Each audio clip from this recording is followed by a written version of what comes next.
5 punonjës të bashkisë Vlorë janë proceduar penalisht pasi dyshohet se kanë neglizhuar me detyrën në lidhje me zjarrin që përfshiu një ditë më parë, rreth orës 12:30, fushën e mbetjeve urbane në lagje 24 maj.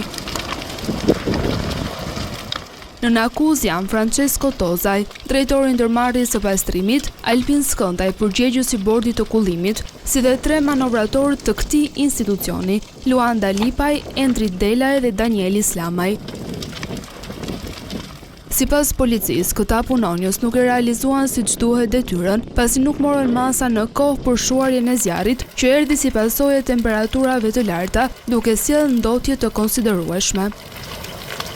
Flakët ndërkohë shkaktuan një re të dendur tymi që u përhap mbi zonat përreth, duke krijuar shqetësim për banorët. Për situatën ka reaguar edhe kryetari i Bashkisë së Vlorës Ermal Dreta, i cili e cilsoi zjarrin si një ngjarje të përsëritur dhe të qëllimshme, që sipas tij synon dëmtimin e imazhit të qytetit në sezonin turistik. Ai ka kërkuar hetim të plotë dhe ndëshkim për të gjithë përgjegjësit, përfshirë edhe institucionet që duhet të kishin monitoruar situatën.